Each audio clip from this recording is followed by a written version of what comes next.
es lo que debes saber sobre la comunicación reputacional y su influencia en ESG. Esto es Conversando con Danek. Forbes Ecuador y Grupo Danek se juntaron para crear este podcast. Inspirados en ti, mejoramos vidas. Hola, bienvenidos a un podcast más de Forbes Ecuador en este episodio de Conversando con Danek. Y estamos aquí con dos perfiles muy importantes para hablar sobre un tema que creo que es importantísimo, valga la redundancia, sobre las empresas, ¿no? Estamos con Mercedes Córdoba, ella es CEO de MC Comunicaciones, y también con Estefanía Drout, ella es la directora de comunicación de Grupo Danek. Bienvenidas a este espacio. No, gracias Ani, qué interesante este espacio. Muchísimas gracias, Dani. Igual Mercedes por acompañarnos hoy día. Estamos listos para hablar sobre un tema que está ahorita de boom para todas las Y lo empresas. decíamos antes de entrar acá, que un poco para que nos vayan explicando de qué se trata. Estamos hablando de la comunicación reputacional y su influencia en el ESG, que también entiendo está en sus siglas en inglés, y nos van a explicar un poco de qué se trata. ¿Podrían explicarnos un poco de qué se trata la comunicación reputacional y cómo se conecta con estos criterios que entiendo que tienen que ver con el medio ambiente, sociedad y también la gobernanza? Si quieres, puedes empezar, Estefanía. Claro que sí, muchas gracias. A ver, bueno, la comunicación reputacional ahorita es fundamental, como les estaba diciendo, justo para resaltar todo el compromiso que ahorita tienen las organizaciones, no solo ya en el ámbito comercial, como habíamos comentado antes, sino en el tema de sostenibilidad, de una gobernanza muy responsable y sobre todo sobre el impacto social que estamos haciendo ahorita las empresas. Entonces, esto se está enfocando mucho a construir la confianza y dar mucha transparencia hacia la información que se comparte a todos nuestros públicos objetivos. Mercedes, hablábamos de que hay un cambio incluso dentro de las organizaciones a nivel mundial sobre este tema. ¿Nos puede explicar un poquito más? Claro que sí, comentábamos nosotros cómo ha ido evolucionando justamente el tema que parte desde la filantropía, avanza hacia la responsabilidad social y finalmente termina en lo que es la reputación o sostenibilidad anclada justamente en los ESG. ¿Y por qué en los ESG? Porque finalmente veíamos a empresas que se estaban anclando en cualquier tipo de iniciativa independiente del giro de negocio que ésta tuviera.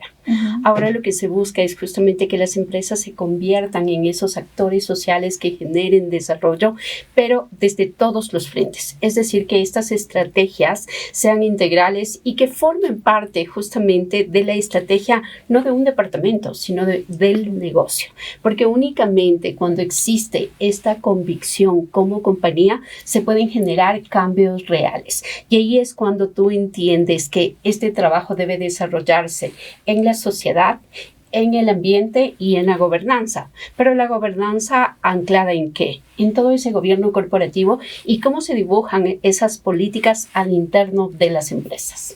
Justamente en ese sentido de lo que habla Mercedes, tuve la oportunidad de conversar hace unas semanas con una DIRCOM de una empresa de igual manera, y ella me decía, ¿no? El tema de un poco cambiar el chip de las empresas, sean pequeñas, grandes, medianas, de que el departamento de comunicación y la dirección de comunicación es tan importante que tenemos que ya empezarlo a tomar en cuenta, y algunos quizás todavía no se dan cuenta. Y Estefanía, pues ¿cómo una estrategia de comunicación puede cambiar un poco ese rumbo de las empresas? ¿Cómo las puede hacer más sólidas? Un poco también para hablar de su reputación también. Claro, o sea, en este momento las estrategias de comunicación ya tienen que ser muchísimo más sólidas, justo como tú estás comentando, porque esto nos ayuda primero a marcar una narrativa de lo que la empresa quiere contar, ¿no es cierto? Y ahora ya todas las empresas estamos enfocadas mucho a, oigan, nosotros también trabajamos con valores, nosotros también tenemos propósitos corporativos, que esto nos alinea muchísimo ya a la gente, a tener esta cercanía con la gente, ¿no es cierto? Entonces, cuando la comunicación ya comienza a tener estrategia, cuando ya comienza a ser mucho más coherente, ya comienza a ser mucho más activa. Antes, claro, pensábamos que la comunicación era solo al interno, solo tenemos que mandar el boletín, el evento, sí. que pongamos nuestro videíto o hagamos el arte.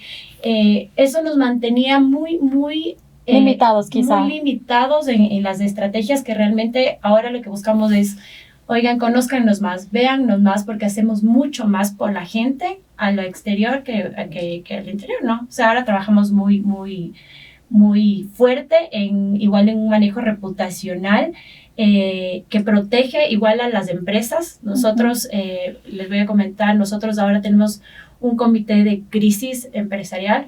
Esto siempre tiene que estar una persona de comunicación, una de legal y una de sistemas integrados de gestión, porque nosotros somos quienes le metemos esa esencia, ese cuidado, esa imagen. O sea, entonces eso es lo que ahora las empresas se tienen que enfocar muchísimo más. ¿La empresa es solo reputación o qué más abarca? ¿La empresa? Sí, es decir, nos tenemos que enfocar netamente en cuidar la reputación y la imagen de la empresa, o la comunicación va mucho más allá. ¿Cómo funciona eso? No, la comunicación va muchísimo más allá. Para nosotros hay una frase que a mí me encanta, que un gerente nuestro la puso, digamos así, que es la PBDB. Ya es ponte las botas y date la vuelta. Ya, ¿por qué menciono esto? Es porque es súper importante que primero como comunicadores nosotros salgamos a campo, escuchemos a nuestra gente, veamos qué es lo que ellos necesitan y a partir de eso nosotros trabajar con ellos, tener esta información necesaria para trabajar con coherencia, para hablar nuestra narrativa con coherencia. Entonces, creo que es súper importante que la comunicación no solo se vea como es la imagen o es lo que comentamos del boletín, sino es de esta conexión que nosotros también tenemos con la gente, con la cercanía hacia la gente, con la transparencia hacia lo que se está transmitiendo a nuestra gente. Entonces, y no solo hablando a la interna, sino hablando como en todos nuestros públicos objetivos. Mercedes, Estefanía lo dice, esa conexión con la gente, ¿no? ¿Qué tan importante es que la comunicación llegue también a nuestros clientes, a nuestros inversores, a nuestros empleados sobre todo, y trabajar con estrategias que impactan dentro y fuera de la empresa? Hoy en día se habla de que el consumidor ha cambiado y por supuesto exige de las empresas respuestas mucho más rápidas, mucho más alineadas justamente a lo que él exige y pretende que estas estrategias se cambien. De hecho, se habla de que las empresas hoy por hoy tengan que ser mucho más humanas. Pero claro, ¿cómo tú estableces esta cercanía, esta conexión, esta transparencia y esta credibilidad a través de la comunicación? La comunicación es el eje medular en el que incluso muchas empresas multinacionales ya tienen una persona que la contratan como Chief Officer para poder justamente diseñar cuáles son esas estrategias de comunicación. Y anclado a estos stakeholders o públicos que tú mencionabas, todos necesitan estar comunicados y también ser escuchados de qué es lo que perciben y de qué es lo que necesitan de cada una de estas, de estos grandes empleadores de estas grandes empresas.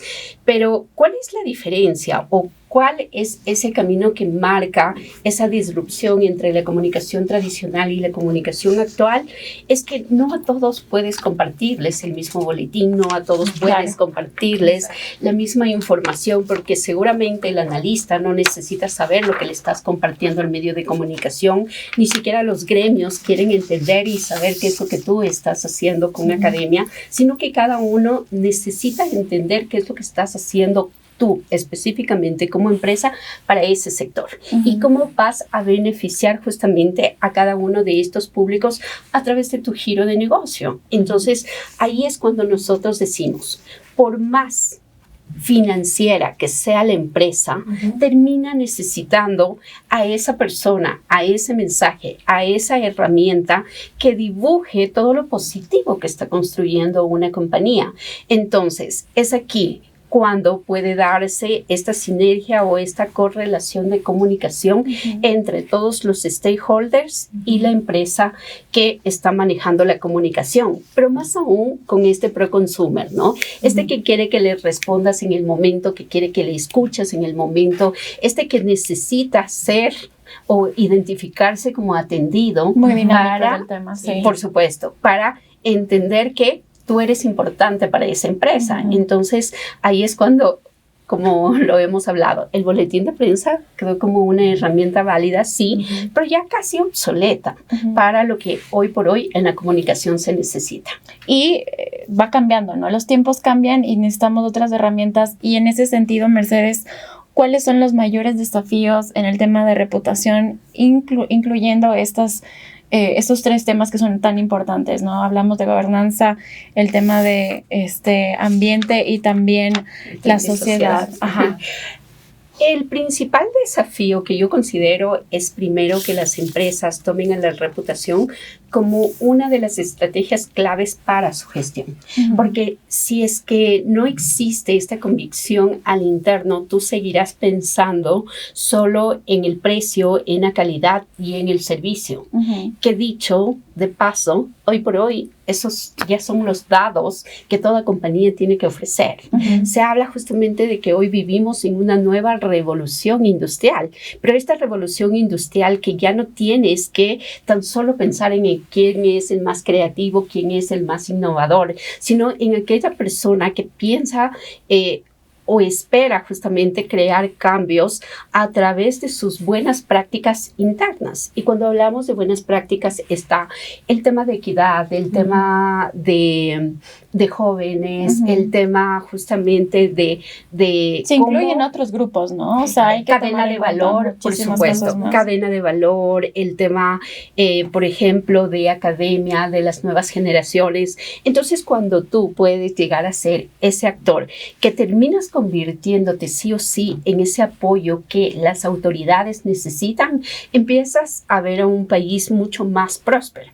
¿Por qué? Porque las empresas, primero, tienen el talento al interno, capacitado y listo para formar a nuevas generaciones o a nuevas cadenas de valor. Tienes los recursos que muchas de las veces ni los gobiernos provinciales, locales o municipales pueden acceder para darte capacitación, para darte formación, para poder crear estas microempresas.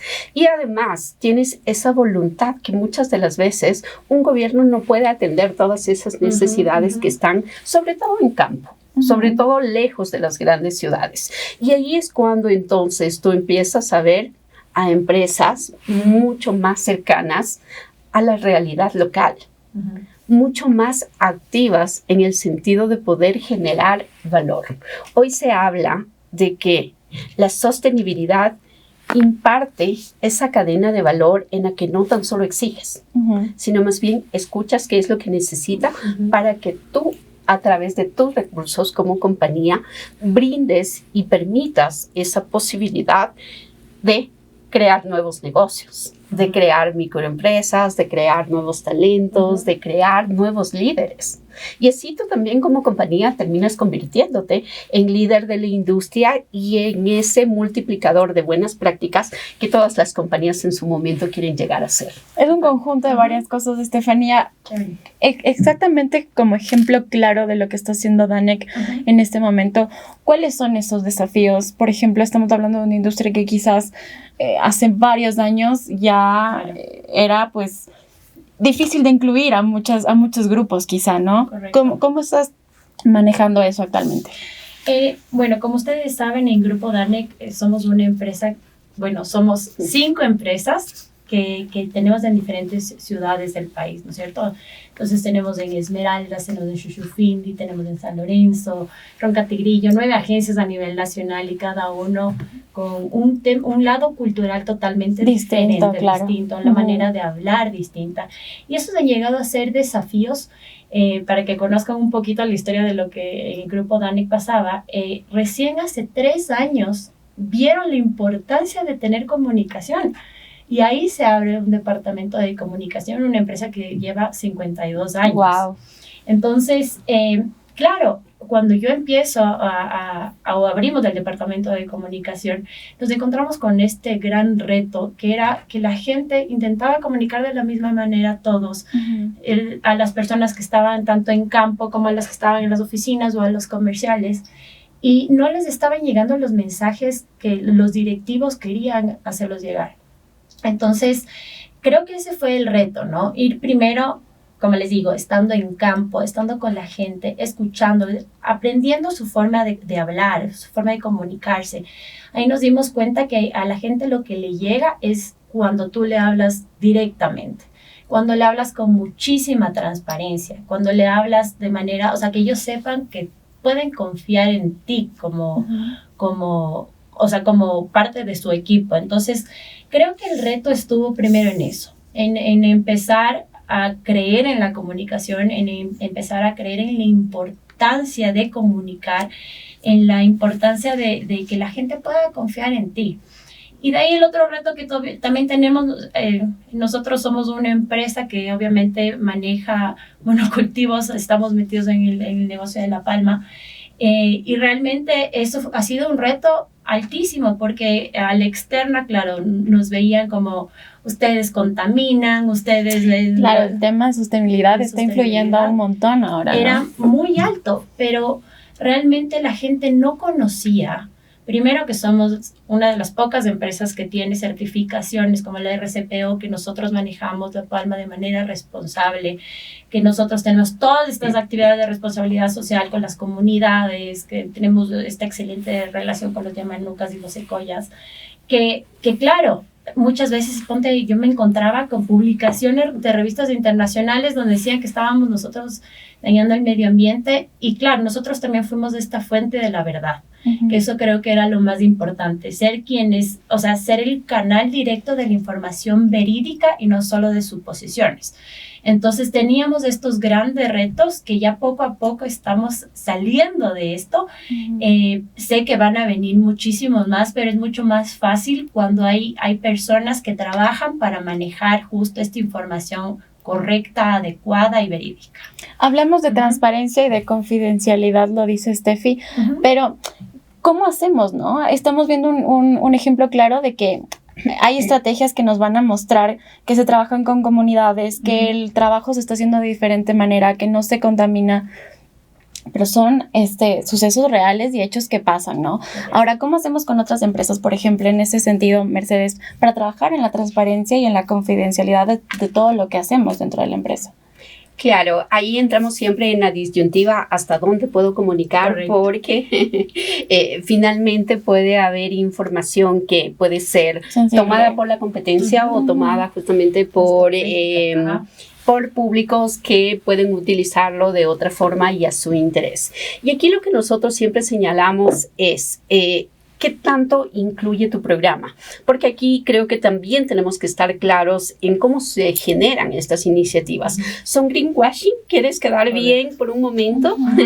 ¿Quieres justamente mantener a la sostenibilidad y todas las estrategias ESG en temas de reputación a largo plazo porque es una convicción como compañía? Pues ok. Esto significa que tú tienes que diseñar una estrategia a mediano y a largo plazo. Y esto implica que tu información va a ser gradualmente entregada en base a cómo se desarrolle el programa. Esto no significa que tengamos que el día de mañana salir en un comunicado o salir en una rueda de prensa a decir cuál es mi estrategia y qué es lo que yo busco. Tal vez sí podemos ponernos metas y establecer a largo plazo qué es lo que queremos conseguir. Y tal vez ir dando esta rendición de cuentas cada cierto tiempo para cumplir justamente con esa oferta que yo hice ante mis públicos para demostrar que lo estoy cumpliendo. Entonces, esta información, vuelvo y repito, tiene que ser manejada y muchas de las veces la transparencia se basa no tan solo por lo que yo digo, sino por lo que los terceros dicen. Y muchas de las veces para diseñar estrategias reales y a largo plazo, tú incluyes a otros actores. El que otros actores hablen por ti, el que justamente se cuente con estas certificaciones, con estos estudios, con estos avales y con esta validación que se da por parte de terceros, evidentemente va a aportar y abonar a la reputación que tú quieres construir. Entonces, en ese sentido, hay que saber. Primero, vuelvo y repito, y siempre lo establezco, y soy un poco reiterativa en esto, la reputación tiene que sí o sí estar en tu estrategia de negocio.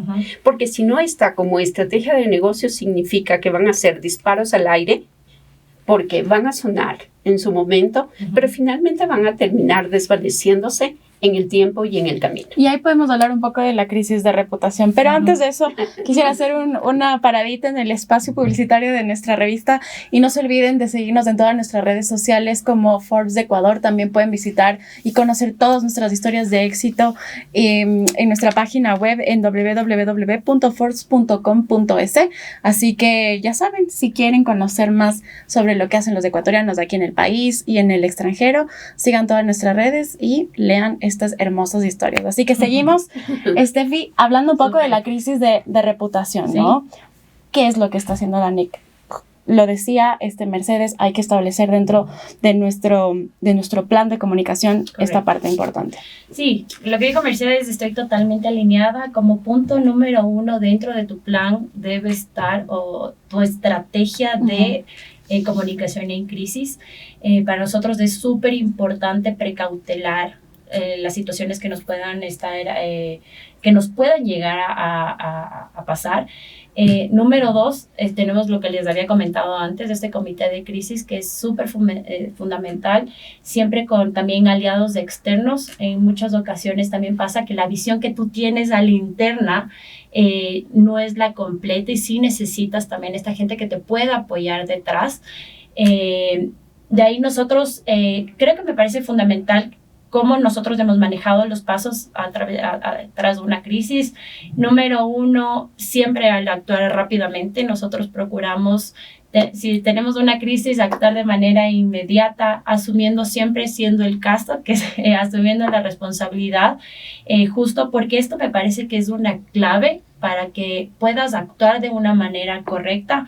Es importante siempre comunicar las acciones correctivas que nosotros como empresa vamos a hacer si realmente estamos realizando algo que no haya sido tomado de la mejor manera. De igual manera, ofrecer siempre esta visión como súper clara de los pasos futuros que nosotros vamos a hacer y que nuestros stakeholders conozcan estos pasos que nosotros vamos a realizar para que estas acciones no se vayan a repetir. Y la preparación obviamente previa de los planes. Si por A o B algo aconteció, tenemos que tener ya listos nuestros planes de prevención con mensajes claros, siempre que sea manejado de una manera súper rápida, coherente, eficaz y obviamente siempre demostrando lo que yo les he repetido varias veces, pero para nosotros es fundamental, es el tema de todo manejado con transparencia, valores y propósito. Chévere, gracias, Steffi. Hablando un poco de lo que decía Steffi también, ¿cómo impacta, ¿no? El tema de cómo medir el impacto de la comunicación con estos 3 pilares que son ambiente, sociedad y gobernanza. ¿Cómo los podemos medir o cuáles son las claves que necesitamos para poder medir un impacto así? El manejar la reputación sin duda se ha convertido en ese desafío para las grandes empresas porque yo decía, el primer paso es tomar esta decisión, pero el segundo es cómo trabajar en temas de reputación. Y cuando decidimos al interno trabajar en temas de reputación es qué necesito y cómo voy a medir justamente este trabajo en términos de cómo me están percibiendo todos mis stakeholders. Y aquí creo que es clave entender que si bien existe la voluntad, porque hay una inversión bastante alta y existe ya el 60% de interés de parte de los CEOs por trabajar sobre este tipo de iniciativas, ellos no encuentran y están completamente claros también en no definir cuál es el camino que te lleve a trabajar sobre términos o estrategias integrales. Entonces, en este sentido, vemos que muchas de las empresas ni siquiera cuentan con el mapa de stakeholders.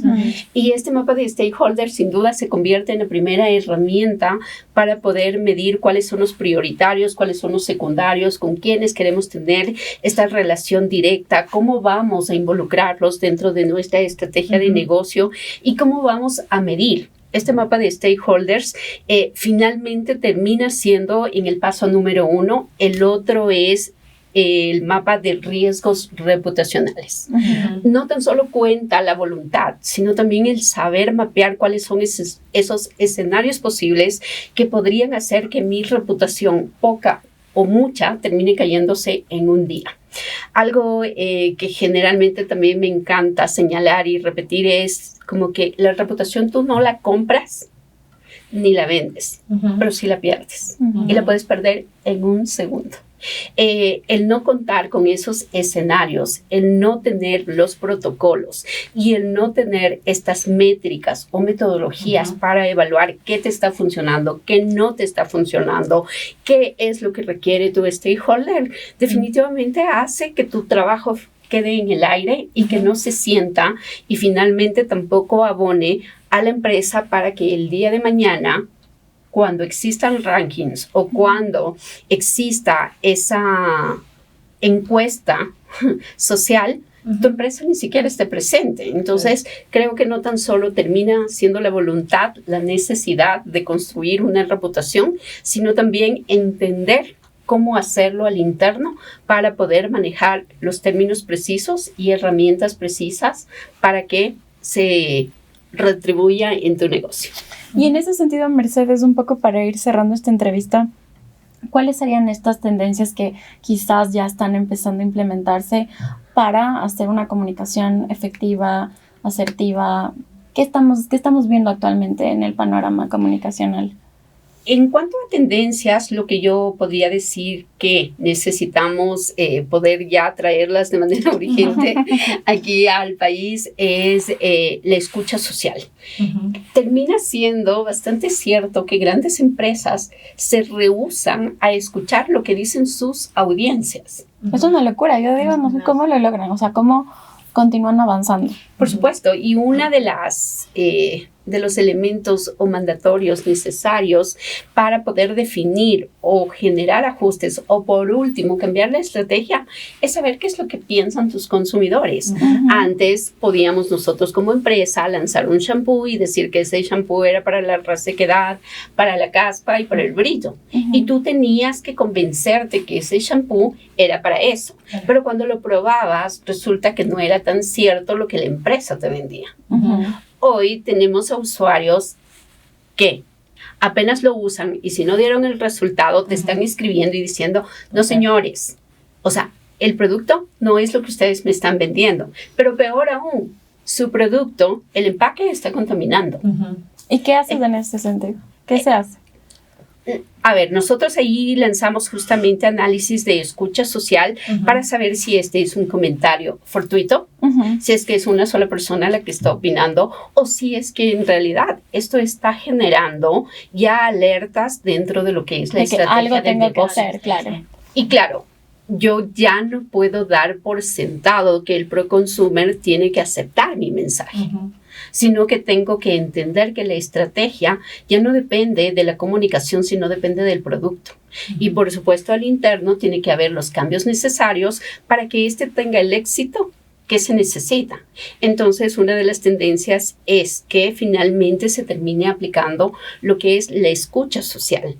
Terminar haciendo estas colaboraciones ya no tan solo con los influencers, ya no tan solo con los líderes de opinión, sino también con los stakeholders. Y uno de tus principales stakeholders son los colaboradores internos. Claro, son quienes justamente generan ese nivel de pertenencia o esa marca empleadora que a todos les incita a trabajar en tu compañía. Entonces, son distintas métricas o distintos factores que hay que trabajarlo a profundidad para poder ir construyendo una verdadera reputación. A mis clientes siempre les digo cuando me dicen, pero es que quiero salir en un ranking X. O sea, el ranking no se trabaja solo por un lado, ni es a corto plazo. Esto requiere de un trabajo conjunto y los resultados los vas a ver tan solo a mediano y largo plazo. Pero si existe un compromiso de por medio. Si a la mitad quisiste hacer algo chueco, vuelves desde cero. Y otra vez arrancas y empiezas cuando exista esa decisión de hacer las cosas bien. Gracias, Mercedes. Ahí no, yo solo quería agregar el tema de que no nos podemos olvidar, es justo todas estas nuevas tecnologías emergentes que ahorita estamos teniendo como es la inteligencia artificial, el tema del blockchain, o sea que son herramientas que ahorita tenemos que aprender a manejarlas y aprovecharlas, aprovecharlas en su totalidad, porque esto obviamente también nos va a ayudar a nosotros muchísimo, digamos, hablando del blockchain en específico, ¿no?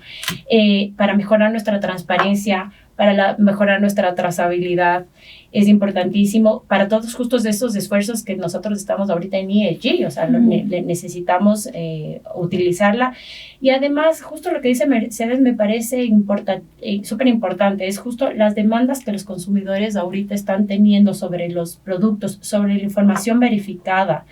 Nosotros, como somos una empresa de productos masivos, ellos necesitan saber qué información viene de los productos, qué tan accesibles van a ser al momento del crecimiento, y esto nos va a obligar a todas las empresas obviamente a ser mucho más claras, mucho más rápidas en la entrega de la información, y cada vez esto se va moviendo muchísimo más. Entonces, si nosotros no entramos a la velocidad de estas herramientas, estamos parados. Steffi, sí.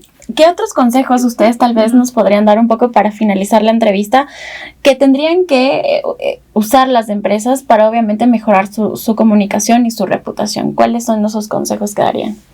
A ver, yo lo que me parece lo más importante y el consejo que yo daría es darle prioridad a la autenticidad, a la coherencia, que no basta comunicar los esfuerzos de lo que uno está haciendo, no solo en ESG, en tantas acciones que nosotros realizamos como empresas, sino estar alineados a acciones reales de las empresas, en el sentido del diálogo, de estar mucho más abierto a lo que les comenté antes, de estar con la gente, escuchar sus preocupaciones, y a partir de eso nosotros adaptar nuestras estrategias de comunicación bajo las expectativas de la gente, como les había dicho. Eso me parece súper importante, y que lo que dijo Mercedes a mí me parece fundamental, es justo la reputación no se construye de la noche a la mañana, pero una estrategia bien ejecutada puede generar resultados a largo plazo muy buenos para la empresa. Entonces, creamos en la reputación, creamos en la imagen, creamos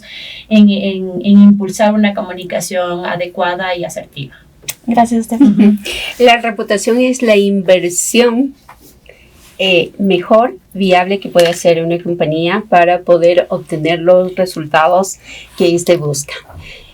Muchas personas creen que la reputación termina siendo algo teórico y que a la larga no va a generar resultados, pero hoy por hoy tú puedes ir a un supermercado y los jóvenes o los estudiantes, cuando toman un producto, sí están viendo si su empaque contamina, no contamina, si las fuentes de empleo se están desarrollando de manera correcta, si hay niños detrás de esa mano de obra. Dejan de comprar, solo dejan y ahí bajan ventas y se acaba todo. Entonces, el tema de reputación es real. Y ya para finalizar, un consejo súper práctico es tener el propósito claro. Luego, ir al storytelling, es decir, sí, salir en el discurso a contar muchísimas cosas, pero nunca olvidarse del storytelling. ¿Por qué? Porque cuando el discurso no concuerda con los actos que tiene la compañía, finalmente esa cortina se va a bajar por sí sola, porque los consumidores hoy por hoy son mucho más inteligentes por las nuevas herramientas que tenemos en determinar qué es real y qué no es real. Y claro, cuando tú sales a decir que eres la mejor empresa, pero finalmente en las redes sociales ves que tienes quejas, hay tal vez la insatisfacción de los mismos colaboradores. O sea, sabemos que las cosas no están bien. O sea, entonces, propósito, storytelling y storytelling. Y esa sería, creo que, la fórmula ideal para poder trabajar en términos de reputación. Muchísimas gracias, Mercedes, Steffi. Bienvenida siempre y gracias por acompañarnos en este episodio. Gracias a ti, Dani. A ti, Dani, muy amable. Un gusto. Nos vemos. Forbes Ecuador y Grupo Danex se juntaron para crear este podcast. Inspirados en ti, mejoramos vidas.